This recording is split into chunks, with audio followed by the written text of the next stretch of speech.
بسم الله الرحمن الرحيم، والصلاة والسلام على أشرف المرسلين. اليوم رانا في سد ولجة ملاك. حبينا نطمئنوا المواطنين. جينا باه نشوفوا المحطات اسكو يخدموا ما يخدموش، وبحكم أنه التصوير ممنوع في داخل إدارة السد وداخل المحطة. تيقنا باللي مضخة ونزة تخدم ومضخة عين الصيد تخدم.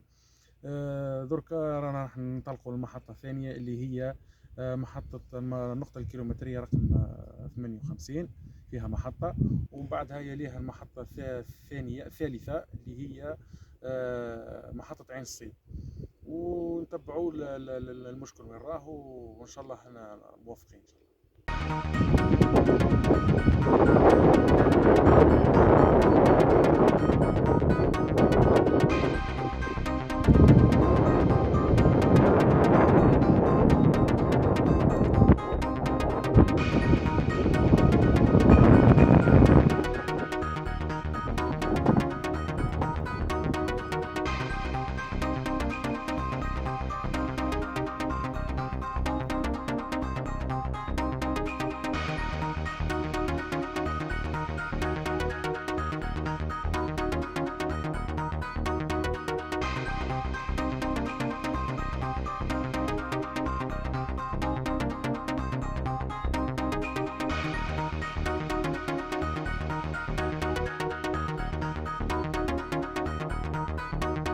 كنا منذ قليل في محطة الضخ نقطة بيكاسي كونتويت. الأمور تجري على ما يرام، المضخة تعمل على أكمل وجه. الآن رانا في محطة الضخ عين الصيد. كان المشكل هنا على مستوى المضخة. تم تدارك الوضع منذ يوم أمس الأربعاء. عملية الضخ راهي تتم من ليلة البارحة. اليوم الصباح إن شاء الله رانا نشربوا في بوخضرة. إن شاء الله تكون آخر الأعطاب، وشكرا. كنا منذ قليل في محطة الضخ عين الصيد. المحطة هذه تستقطب المياه من سد ولجة ملاك. فيها خزانات تزويد العوينات ومرصد وخضرة والمريج بالماء الشروب. ذات مضخات ذات وضعية عمودية.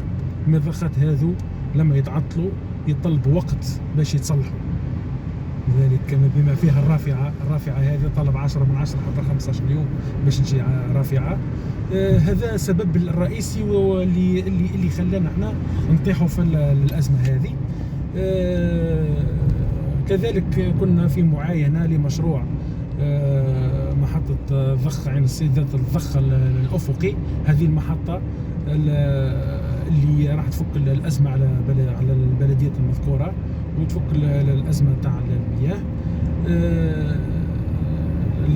حتى المضخات اللي فيها جايين على برا، يعني كي يكون كاين مشكل ولا كاين عطل يتصلحوا ليه ما يطولوش، ما يدوش وقت طويل باش يتصلحوا.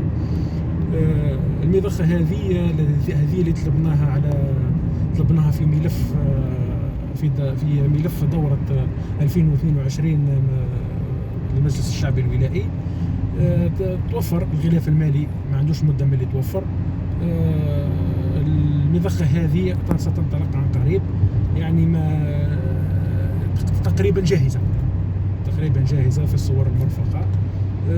إن شاء الله تكون المضخة هذه حل دائم للمشكل المياه، وشكرا.